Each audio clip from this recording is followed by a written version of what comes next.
Rolling or not, we're spinning.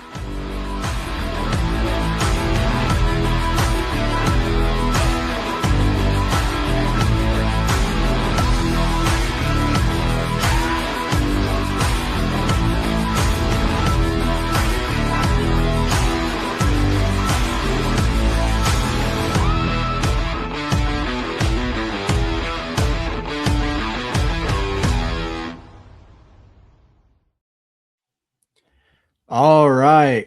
Welcome to the Broncos Zone Podcast, part of the ESP family of podcasts. By the fans, for the fans, diehards only. My name is Bradyn, and I'm here with Coach Cobb and Vince. All right. How are you guys doing? Doing great. Doing all right. Nice.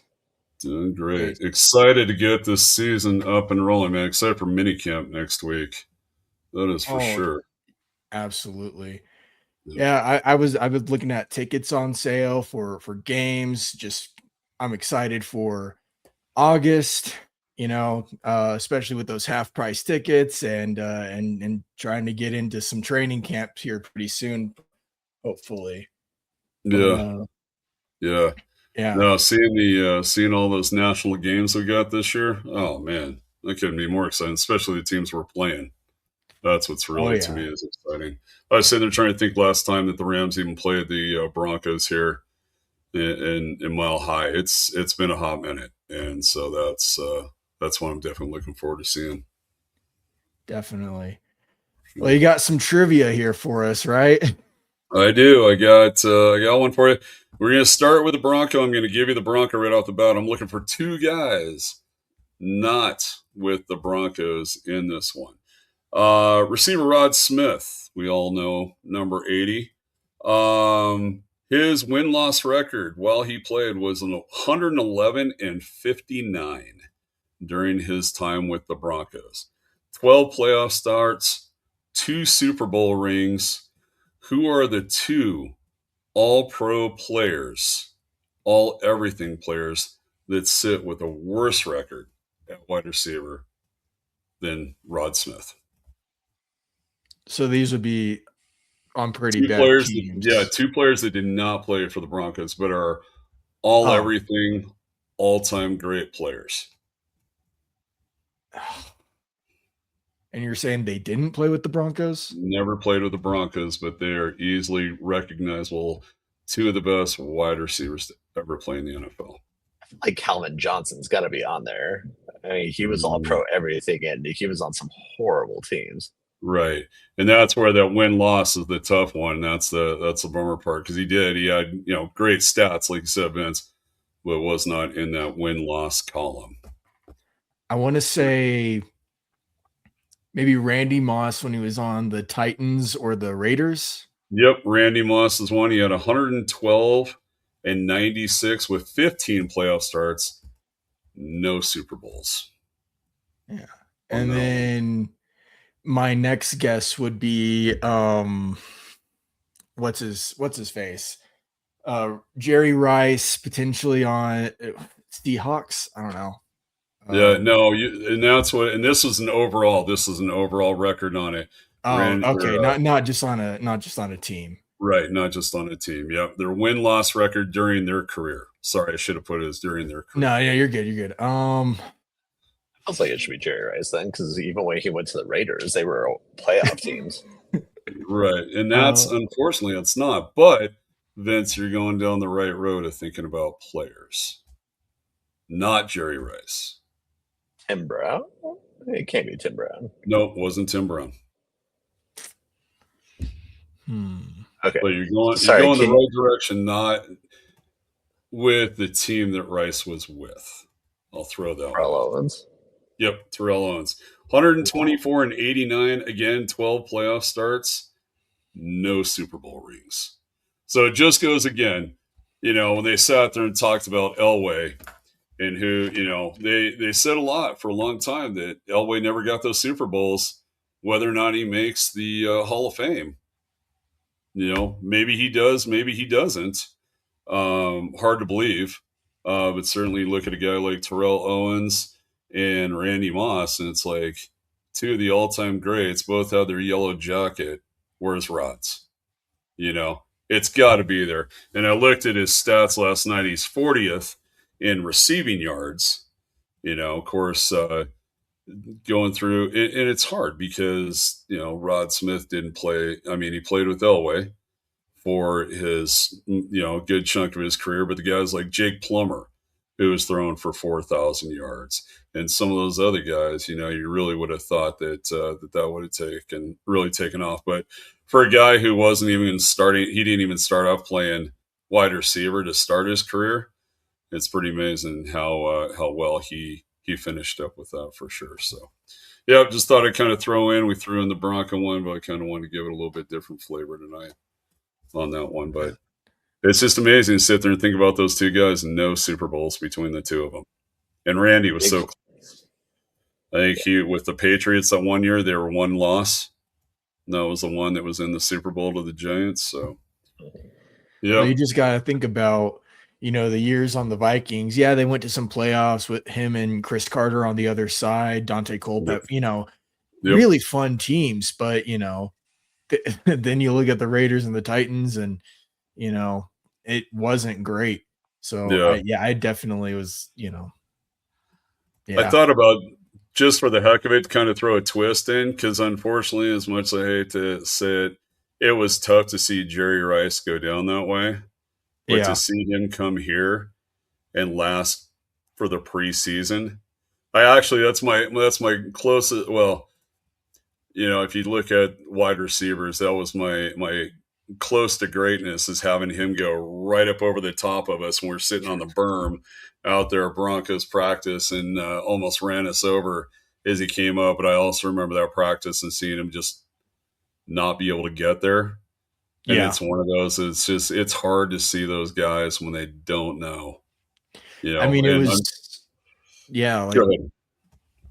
I guess an example would be like Adrian Peterson when he was on the Lions, or you know, the Washington. It's just you know, you want him to be able to do well. Maybe you put him in a little lower on the depth chart, but when you hit that age of, you know, running backs, it's around 35, unless you're Derrick Henry. Right. And then wide receivers, you know, you think you can do it forever, but you're 42 and you can't get any separation. Right. Yeah. And there's there's a great movie that's out there with Dennis Quaid called Everybody's All-American. If anybody's seen that one, it's an older movie, but Dennis Quaid is out there playing kid from Alabama, then ends up having his career with Washington for a while, retires, runs out of money. So many athletes, so many times we've seen that type of stuff happen. And of all things, gets a call. And it was great because they used all this footage. It fit right for the period of time that the film was, but used all his footage. And he's sitting there talking about the Broncos calling him. And talking about, they need me so bad. The team's so messed up. Even their stocks run vertical, you know. And through that answer, and of course, they used a bunch of the 70s footage in that movie and everything else. But it was, by the time you see him, he had a couple plays in him. They're telling him to get out. And you could tell it was just that washed up period where it's like, sorry, dude, you know, we loved what you did, but it's time to go. So, yeah, kind of crazy, but since we're talking about running backs, I thought that was a good one tonight for sure on that. But what's the saying that people like to throw around? Leave football before the football leaves you. And we've definitely seen a lot of that recently. People who hang around just a bit too long. Some would say that Von Miller is flirting with that, but he had a decently productive season last year, and wouldn't mind him in a spot rusher role for the Broncos. We talked about that a little bit last week, but certainly a lot of guys who try to hang on for one or two more contracts if they can. Yeah. Well, and the one thing with Vaughn, realistically, is to sit there and look at, I think he's okay with his role. I think that's the biggest thing, as opposed to the guy that comes in, wants that big last contract and just can't. You see that point where it's just like, they just can't go. You can't give them the 3, and then you're stuck in like a Russell Wilson. where you're stuck into a contract trying to get rid of it. Well, Russell Wilson's, I mean, he's a great example on that. There's a guy that we thought we were going to have something special, showed it to start because I think everybody does when they don't have film on you with a new team. And as soon as they caught up, that's the way it was. He's serviceable, but he just the gas is officially running out of the tank for sure. Yeah, I wouldn't even call him serviceable anymore. He's competing for, maybe the starting position on the Jets, but that's probably going to go to Geno Smith. And then you also have Cade Klubnik, who drafted in the 4th round, but going into last year's NCAA season, he was thought to be a pretty good prospect coming in. So you have no idea what he's going to do and where Klubnik's going to be on that depth chart coming into this season. Maybe he's a second string quarterback and they really don't want Russell Wilson. Like, they're not paying him anything. So why even really have him if you think, well, Cade Klubnik's going to be second string and potentially take over midway through the season, because the Jets are not going to be winning games. They're not. So right. That's kind of where I am with Russell Wilson. Somewhat serviceable on the Steelers. Giants, it was hit or miss every week. You didn't know if he was going to throw for 500 yards or 2 picks and 75 yards. You never knew. So yeah, I think he's run his course. I think he's kind of already heading into that. I want to be on TV and be that kind of like an on-air personality. I think that's where his head's at right now. And he's probably just trying to get some of that NFL money, or maybe have an extension on his health insurance. I don't know. But right. I kind of likened it to thinking about when Carmelo hit that point. Him and Russell, man, the comparison is just, it's too close to one another, not sit there and see the parallel with those two. And so, yeah, it's a tough one, but we got rid of the money. Thank goodness. Yeah. Thank goodness we're all done with that. So, well, so the next topic is Broncos news and notes. You guys got anything good this year? I know it's been, or this week, I know it's been somewhat of a slow week, but what do you guys have in mind? I just keep hearing that people really love Jonah Coleman and the coaching staff, and he's getting hyped up, and people are speculating that Jolie or Jolly, however you pronounce the North Carolina State tight end's last name, that he could come in and have an outsized role compared to where they drafted him. And so, we post-draft, it was not the most exciting draft ever, but if you have 2 rookies that you feel like could come in and make an impact on offense, and you take them with later round draft capital, the way that we got Coleman and Jolly, that feels significant, and you feel good about that, but you also kind of wonder, what were you really getting from that position group if you're getting rookies in those late rounds? And we'll be talking about that a little bit tonight. Sure. Absolutely. Yeah, I actually saw some, I don't know how credible the source is. It was just something that popped up on my Instagram feed, but there's apparently some rumors that if Jolie makes this kind of improvement, there's a possibility that that Engram might get cut or traded, or something might happen with him, just because of Jolie's versatility. I mean, it seems like they're roughly the same player within that, ability to be kind of this hybrid tight end wide receiver. But Jolie's younger and he's cheaper, and I think you save, while you do have some dead cap with Evan Engram, you probably save a few million, maybe to make a trade at the deadline with. Yeah, this is his last year, so the cap wouldn't be an outsized hit. But yeah, I mean, if you could get any draft capital back for a guy who was underwhelming and had a spot taken by an incoming rookie, that feels like a win. Mm-hmm. Yeah, I agree. It's that's what I'd like to see. So many times, I mentioned the June 1st cuts to get as much money as they can back on those contracts. But it would be nice. I, Again, so many injuries happen. If you have to put Evan on the practice squad every week to sit there and do that and wait for an opportunity where all of a sudden Peyton gets a call, hey, we're in need. Great. We'll take a 7th round, take a 6th round, whatever you can, knowing you sit there and look at this year's draft. There's a couple of guys that I think that we've talked about in past shows that I think there's some of those late guys that are going to surprise us this year, and they keep finding those little opportunities for little diamonds in the rough. Hey, I'll take a 7th round pick, even if that helps us with draft capital to bump up for next year as we can. I get bummed to see so many players that they just get cut, and they just take the cap and just move on. It's like those to me, kind of like playing Monopoly. You've got all those properties. Hey, we'll make some trades. We'll make some trades on that property and get me out of the hole and everything. That'd be great. And sit there and better our opportunities for the future. For sure. Trading. I go ahead, Vince. I'm sorry.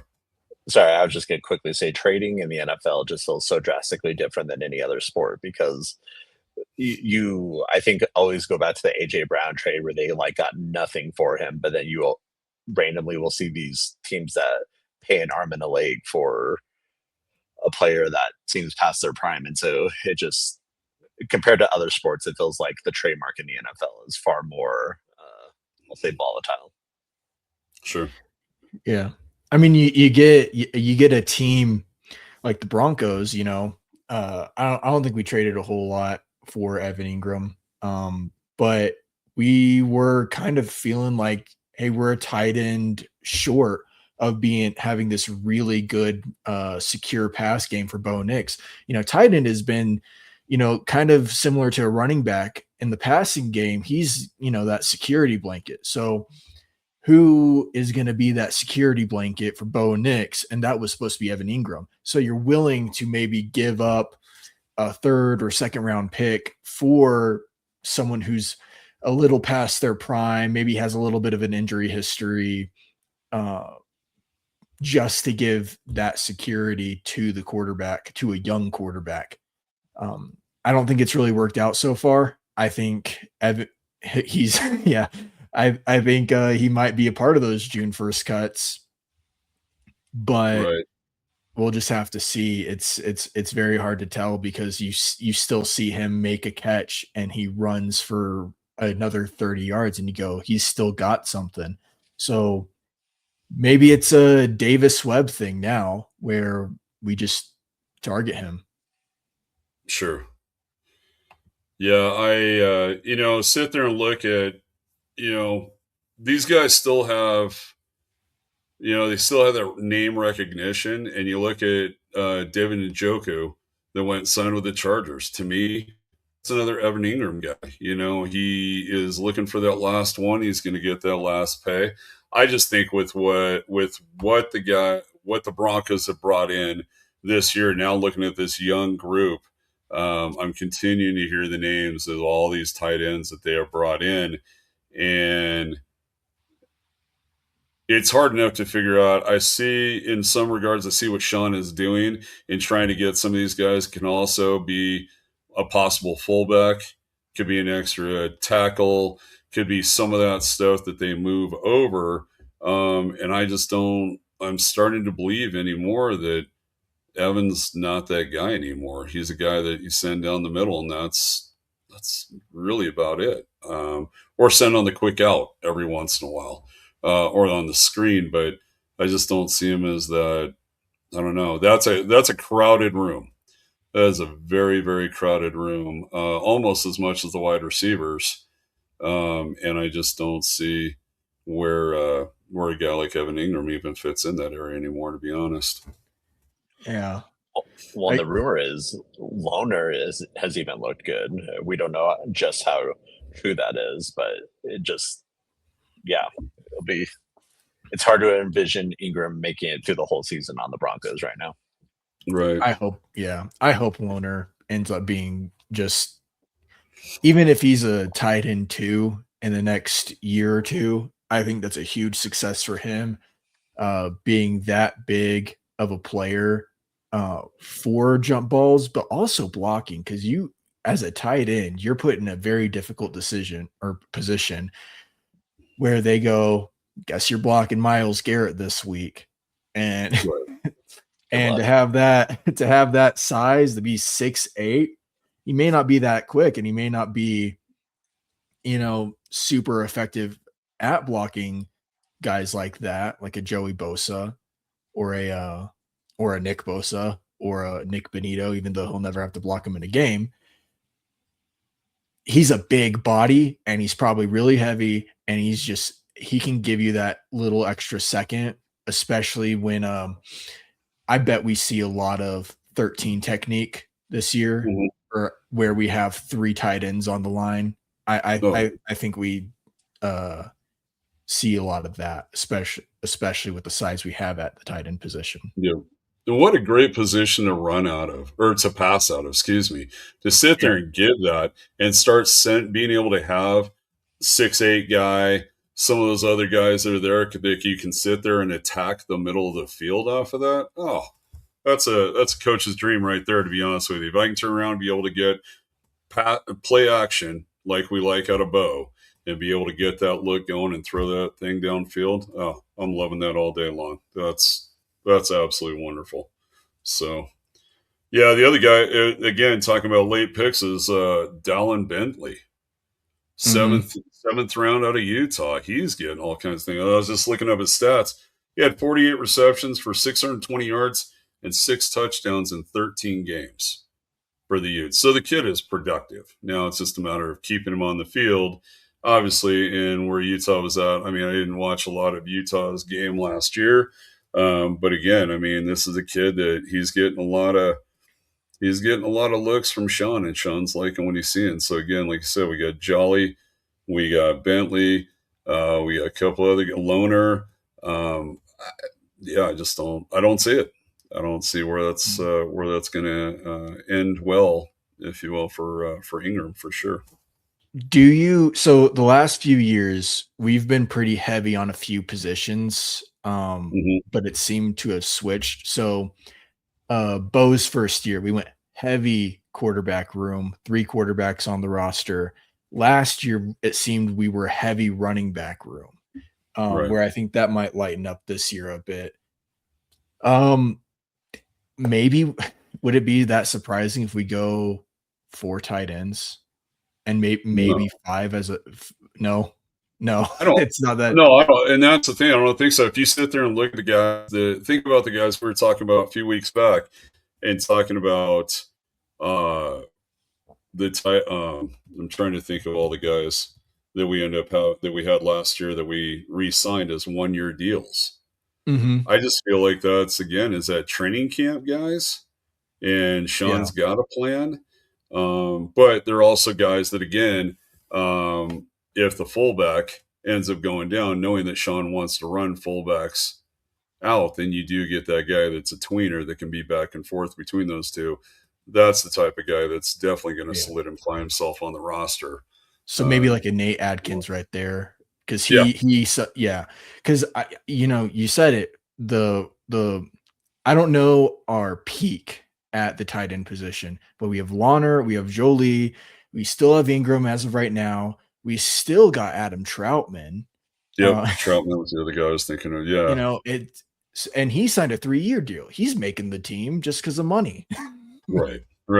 So my thought was just like, does Bentley? To me, Bentley would be on that. Does he make the squad or not? As a potential 3rd or 4th string tight end, or is he a practice squad guy that, if someone goes down? I mean, Lawner's also competing for that same spot. So we feel like we have so much potential at that position, but the problem is that we just don't know the peak of it. And it's a very, to me, it seems like probably one of the hardest positions in our group to evaluate. Looking at the roster right now, there is 7 tight ends. We've mentioned everybody except Lucas Kroll. Maybe one of you brought them up, but yeah. So it's Evan Engram, Nate Atkins, Jolie, Bentley, Loner, and Lucas Kroll. So yeah, 7 tight ends. That's a lot even for this stage of the season. No kidding. Well, there was a story that was out talking about Loner that he had the opportunity to go and sign with 2 teams last year. They wanted to go ahead and sign with the active roster, and he turned down both of them. So that says a lot about, Sean, you would think has got to be having those conversations saying, hey, little patience with us, learn the system, let's work on it. There is another one that Loner went up and worked with Donald Driver to work on his blocking, of all things. I didn't know Donald Driver necessarily be a great blocking wide receiver. Maybe he was. Again, that's a Packers thing. I don't really pay a lot of attention to Donald Driver and the Packers, but there's all sorts of guys that are out there. And if he's actually going out there and seeking these guys to go ahead and get better, there's been plenty of NFL players that have gone and seek the help of others to make their career better. But I think it says a lot that Loner is, had the opportunity, could have gotten some playing time maybe next year, been on the active roster, and this is where I chose to stick around. So I would think Sean's talked to him and has a plan for him for sure. Mm-hmm. Put Coach Cobb on the spot, but I think we need a tight end breakdown at some point this offseason where he gives us his position picks for the tight end room and breaks down who he'd like to see and what they specialize in. I'd like that. Yeah. No, that's definitely something. All right, Vince, there you go. You tasked me on it. We're ready to roll on that one. Yeah, it's that one. Like I said, I think that's going to be that one. And there's a couple other good battles that are coming up this year. The only one I wouldn't know to go, obviously other than Bo, just finding somebody that come playoff time, God forbid something happens again, that we're not looking down the barrel of the same situation as we did this past year for sure. So. You know what I would like with Jacoby Brissett holding out with the Cardinals right now. The Cardinals, I don't know why they're even thinking about needing him. They're in tanking mode. I wouldn't mind making a move for Jacoby Brissett to be a backup over Stetson Bennett. If you watched any Cardinals game, which I wouldn't blame you if you didn't, he was rolling when he was put in, and that's not a great receiving group. Obviously you have Trey McBride, but Marvin Harrison Jr. has greatly underperformed. Right. Your best receiver is your second receiver, and not a very good O-line either. So I don't want to, just jump on this random Jacoby Brissett bandwagon that's been happening, I guess. But I feel like I would have been more comfortable with him in last year's position than Stetson Bennett. And maybe that just comes with, Jarrett Stidham. Stetson Bennett. Right. Jarrett Stidham. But yeah. That's just where I would have felt more comfortable, and maybe that's a potential option for, if we do cut Evan Engram, here's $6 million, $12 million. I don't know how much he would be paid in that contract, but yeah, I think that'd be great. Well, what a tough situation, in all honesty, sit there and think about Stidham going back. And if you think even farther back to Manning and Osweiler, talk about a guy that got paid. You came in for the legitimate number one quarterback in the NFL, not named Brady. You're in the spotlight, and then you go back to Bubby Brister back in the Super Bowl days. Elway got dinged up a little bit, and they sat there, and Shannon Sharp said, "Hey man, here's the keys to the Ferrari. Don't screw it up. Don't crash it." that worked out. Bubby, obviously, didn't work out for him so well in 99. I think they were getting ready to move in another direction with Greasy. And then, you look at Osweiler and what he did, and that was Stidham's moment in the sun. And, that just, it didn't go well. So I think that's something that's definitely got to be a concern as you get ready to go into camp is, I kind of wonder if we won't see some more quarterbacks brought in. To be honest with you, I don't know that they're completely set at that position. Be interesting to see EJ Warner. I think if I remember right, Kurt's nephew. It'll be, or is that his nephew or his son? I think it's his son. Son, yeah, okay, yeah. It'll be interesting to see if that's something are they legit going to give an opportunity. Does Sean really see something that Andy Reid didn't see, which is not hard to believe, but is that something that's going to be, sorry, I know my cousin's out there watching. I'm giving him a hard time about Kansas City because he was giving me a hard time about watching the show. So it's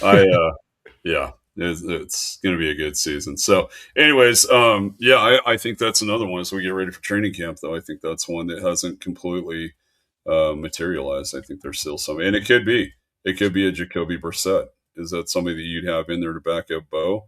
That could be that guy that hits 4 or 5 games if necessary. Sure. I would certainly think, it's just unfortunate. We all kind of, I bought on to Stidham. I thought Stidham was going to provide some things, as I remember with the Raiders. And I don't know. We'll see. Maybe it's a different year for Stidham too. We'll see what happens. Well, that's some really good insight, especially with, that quarterback position. Speaking of our depth on our roster, let's go into that running back room, because good grief, are we just looking at a potential, not overhaul, but a definite mix up? And I'll tell you what, who I'm I don't think he's going to make the main roster this year. I kind of hope he does if we go for a deep roster, but I'm going to miss Jaleel McLaughlin. I don't know about you guys he's just a hard runner. He got it. He didn't get the most reps last year, but when he went in, I felt like he had the most yards per carry.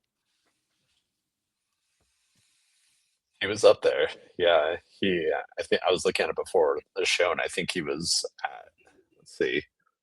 5.1 yards a carry. Yeah. So, I mean, of the actual running backs, he had the highest. Now he only had 37 carries, but still 5.1 is not anything to sneeze at.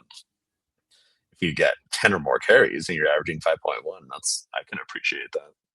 Sure. Yeah. I was disappointed trying to figure out what he did. I know him and his wife brought a child into the world here right before or right as the season was starting. And it was weird. I get that you always give, somebody an opportunity to get home, get all that stuff settled and such. But it was so weird not to see him come back for as long as he did, considering the work he had done in previous seasons for us. And that was something I continue to watch because Beatty didn't, from my standpoint, good special team guy, sure. Running back didn't strike fear into me if I'm sitting there looking at the other side. And again, it was that constant, when's Jaleel coming? When's it getting back in? And we had to wait until, I don't know, I think it was game 8 or game 9 before we saw him. And then he did rip off some really nice runs. And you're like, okay, that's the guy. That's the fire plug we needed to get us going a little bit after JK went down. And I don't know. I couldn't figure out with Jaleel, and I agree with you, Bradyn. It's I don't know, man. Jaleel with the addition of Coleman, I don't know. I don't know if that's a guy that we see come opening day roster. Yeah. And Bidet, he seems to me to be another practice squad guy. I wouldn't be surprised if Jaleel McLaughlin ended up being asked to be on the practice squad and then took a position on another team on an active roster. That's what I would do if I was him, because I look at that tape from as little as it was last year, and then you look at Bo's rookie season, and you just see the magic. I remember the Tampa Bay game, and it was just this little pitch out wide and just a little kind of shimmy, a little stutter move, and all of a sudden he just rides that sideline so close and is able to sneak through these small holes and get to the touchdown.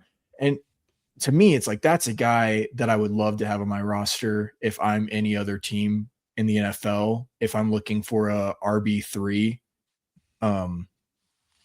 or, you know, maybe your running back room isn't that great and you just need a dependable RB2. Right. That's what I'd be looking for. But I don't know. So with the running back room last year, how did you guys feel about the expectations?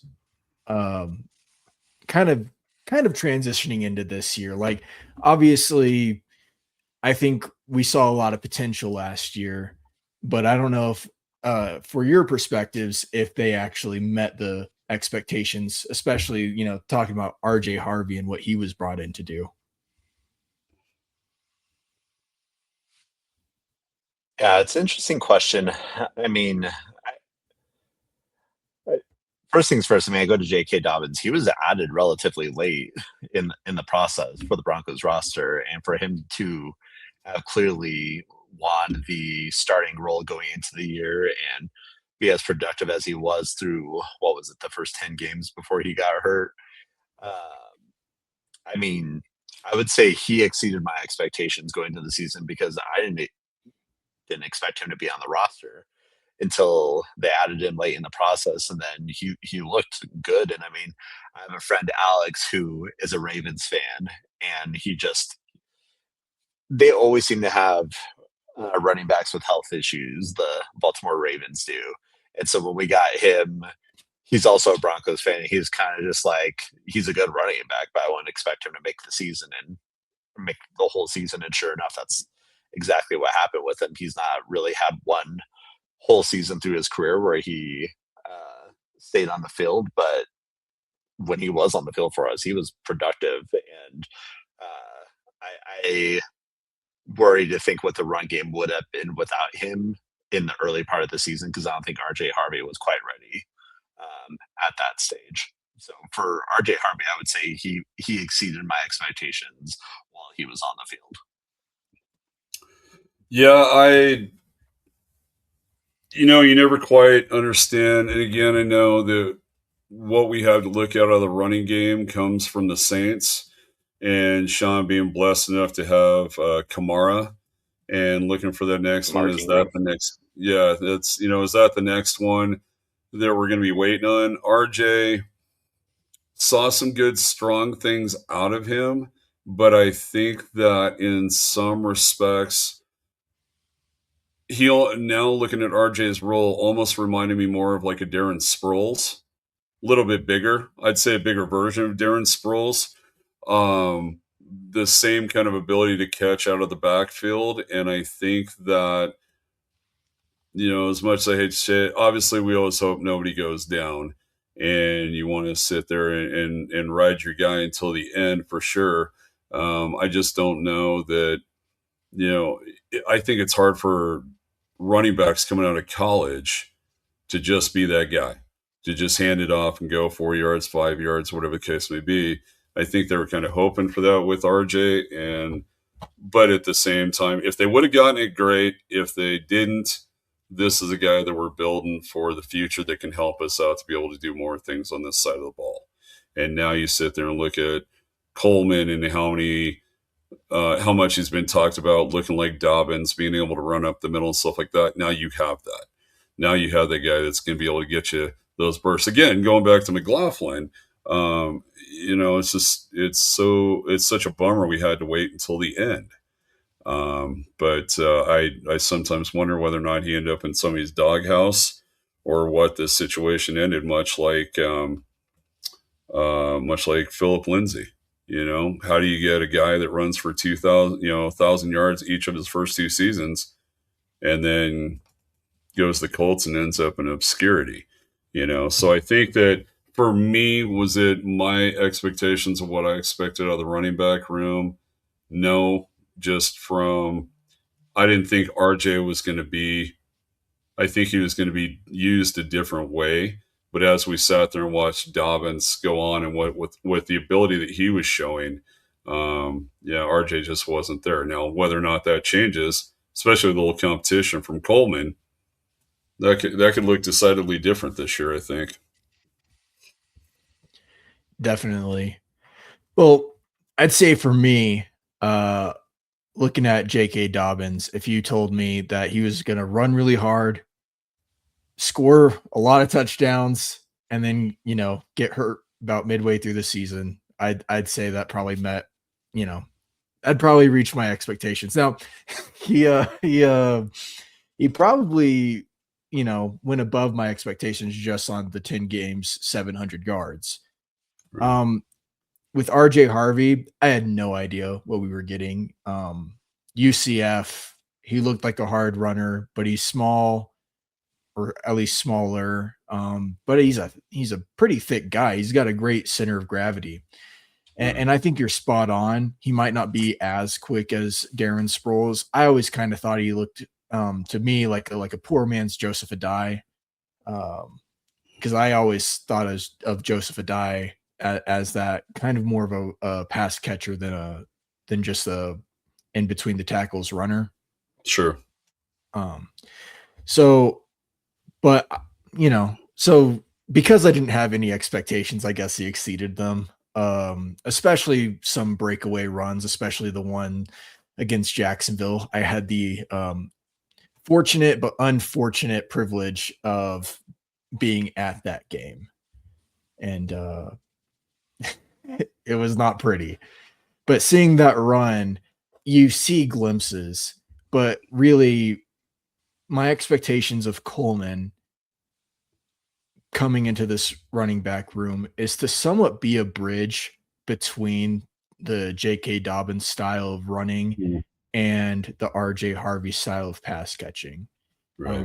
I'm pretty sure they to me, I look at them and they kind of have a very similar build, but Right. Coleman he just seems to be more comfortable in between the tackles. I mean, you look at last season, the preseason with RJ Harvey, and he just always wanted to bounce outside and try to turn the corner, and that's not the play.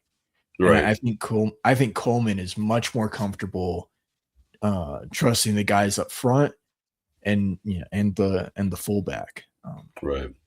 So yeah, I think speed in that many games.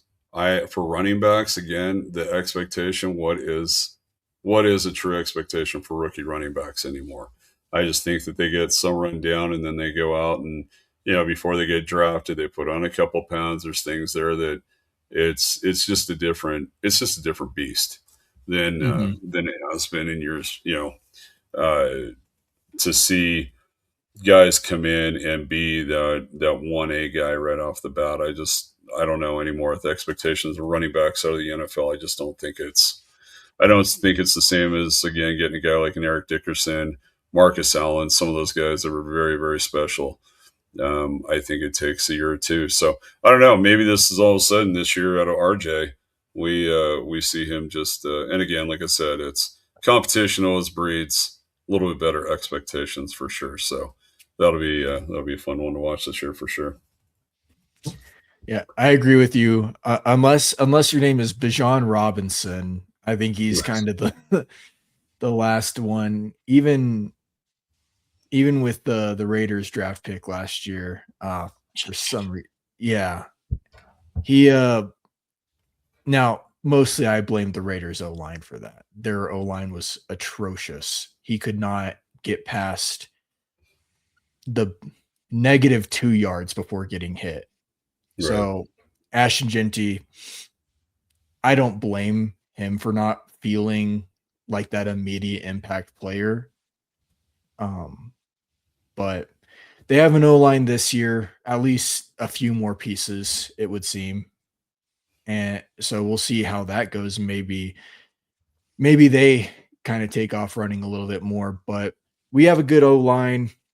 I think I'm really hoping Coleman turns into like even a Terrell Davis light, you know.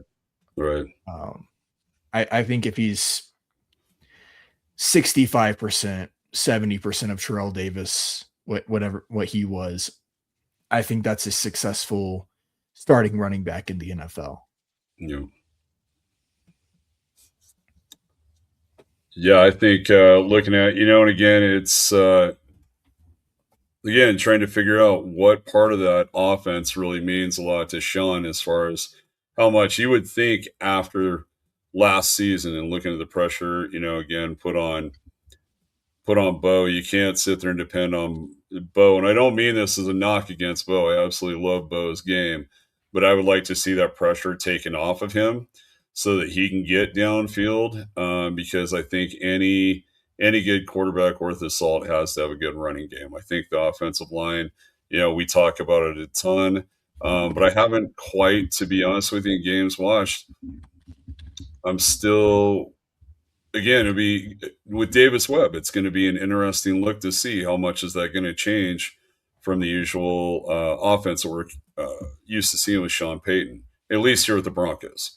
I still think it looks decidedly different than it did with the Saints. But I think Bo has come into his own and having a better idea of the offense, and maybe that's why they made the change to Davis Webb, is to give him a little bit more comfortability with it this year. And so I'll be curious. The running game's got to take off at some point in time. You got the offensive line, you got the horse up front. This thing's got to go. For so many years, how many years with Alex Gibbs did we sit there and it's just, if you came as a running back in the Broncos and you didn't run for 1,000 yards, that's where we were talking about the expectation not being met. And so I think that's something, trying to figure out what Sean's going to do with that offense. Is that what our expectation should be from now on, is 1,000-yard rusher every single season? And I don't know that Sean's ever established that as that's part of his go-to on the offense. Yeah, I mean, I still think Sean's looking for his 2009 Saints running backs, Bush and Pierre Thomas. I still think he's looking for that combination, because to him that worked. And you see a lot of teams nowadays kind of going more towards that our running back combination, especially unless they have a Saquon. But even Bijan Robinson, like, they just traded for Brian Robinson Jr. Like, they're not going full 20, 30 down back running back. Same thing with the Raiders with Ashton Genty. Like, they drafted, I believe, Mike Washington, if I'm correct. So it doesn't seem like they're going in that direction. It just seems like the Sean Payton way of running backs in the NFL seems to be what the trend is going. But it doesn't seem like he's the leader in that pack either. Right.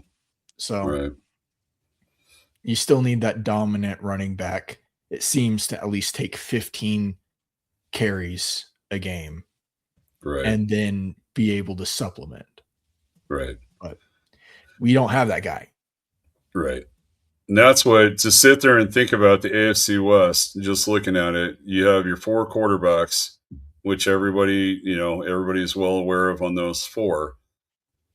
Wouldn't it be amazing if the running back that comes out of this group with Genty, Hampton, Kenneth Walker, and J.K. Dobbins, the running back that comes out of that is the team that's guaranteed to win the AFC West.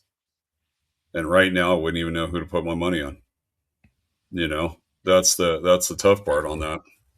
Yeah, I think you're right, because this is no hate on Raiders, although I do hate them. I don't think it would be Genty, even though he's probably the best, or at least the highest potential running back in our division. but that O-line, even with the moves they made, still isn't the greatest. J.K. Dobbins, injury history, Kenneth Walker, injury history, and Omarion Hampton, rookie year, injury history. So you just it might be not even just who's the best running back, but who has the best depth at that position. Right. Who can control the field in the run game. That might be who comes out on top in this division.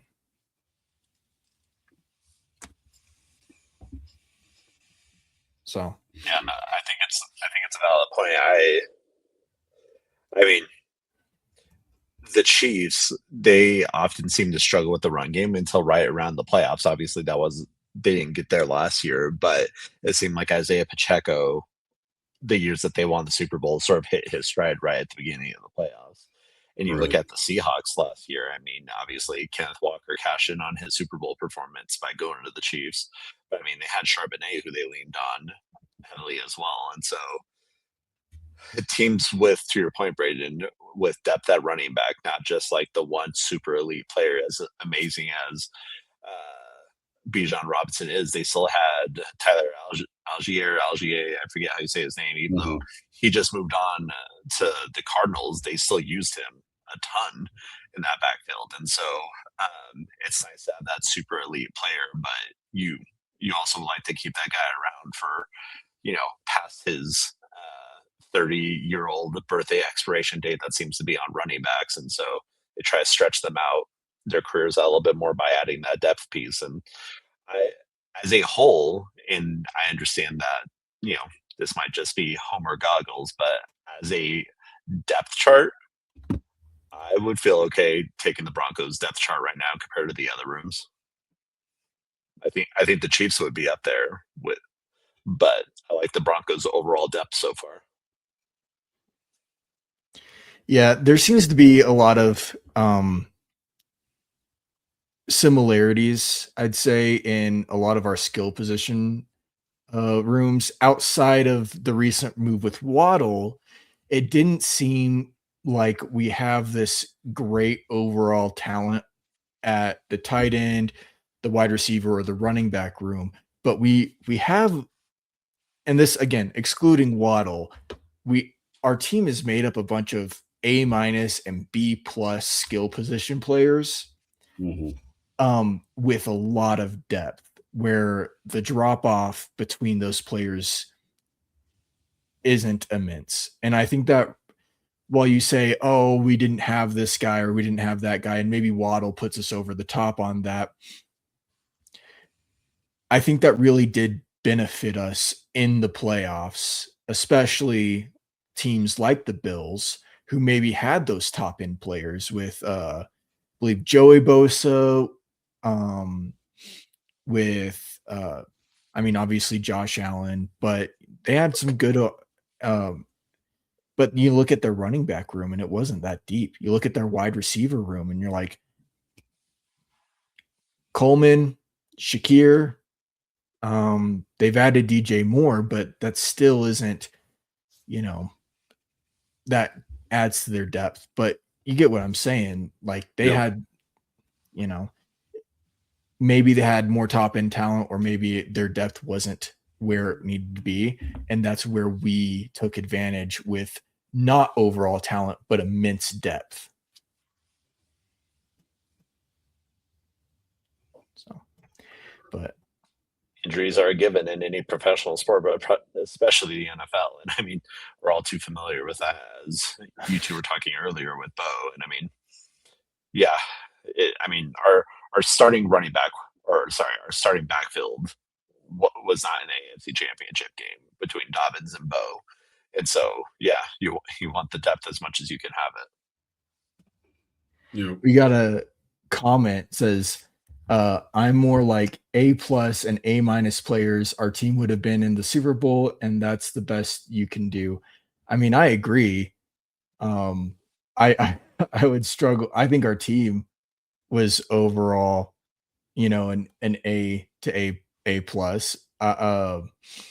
in our roster construction. I just think we didn't have that overall that over the top superstar player at really any of our skill positions.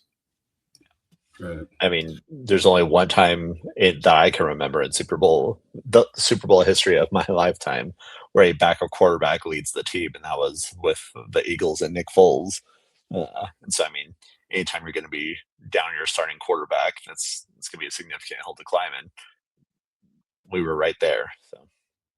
So, yeah. I mean, yeah, it's I sit there and look at it. Like I said, I think last season was a great roadmap.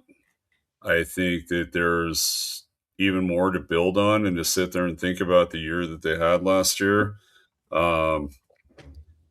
I think that Sean addressed some of the things that we need to address. And I honestly think that to look at the depth and everything else, I think now that we sit there and go talking about that A+, A- players, again, like I said before, short of the quarterback, which is the one I'm not, based on performance, not super comfortable about. I think he's addressed a lot of those areas that we really looked at and said, because again, if we sit there and look at it, what happens to Pat Bryant if he shows up and doesn't have the head injuries, has nothing left on? You're talking the one guy that you're not even sure where he's going to fit other than special teams is Marvin Mims. What a great problem to have. What a super problem to have on that. There's a couple other rookies. I know I talked about a kid that they were looking at that had some real potentials at kick return, punt return. How crazy is that all of a sudden Marvin Mims becomes trade bait? That would be 2 seasons ago. That would have been unfathomable to think about that.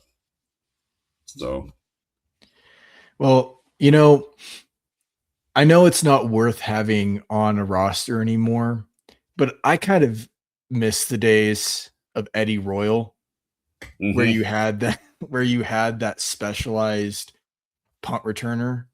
yep. Man, I loved Eddie Royal, especially when he would return it against the Chargers all the time. So if Pat Bryant shows up, and I think he has massive wide receiver 2 potential, I think, especially in 2 years, who knows where Sutton is at that time. Pat Bryant takes over wide receiver 2, and then you have this sort of Troy Franklin or Marvin Mims. How much do they improve? Because Troy Franklin, he takes the ball over the top just as much as really anybody else. The problem is just consistency with his hands. So where does Marvin? You're right. Where does Marvin Mims fit in that? Because here in about a year, we're going to be paying Bo Nix, or 2 years or something like that. And 2 years. So you have to decide now really where your money's going. And are we going to pay even a third or slot, receiver or third string? I know he'd be starter, but that kind of third string or predominantly maybe a punt return specialist a lot of money. And I don't know if that's going to happen.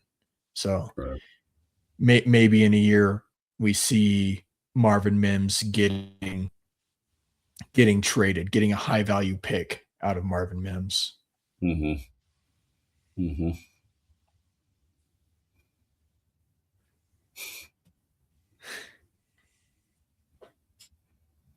Yeah, no, it's I just I don't know. It's that again. I totally forgot about Troy Franklin, which blows my mind that I forgot that.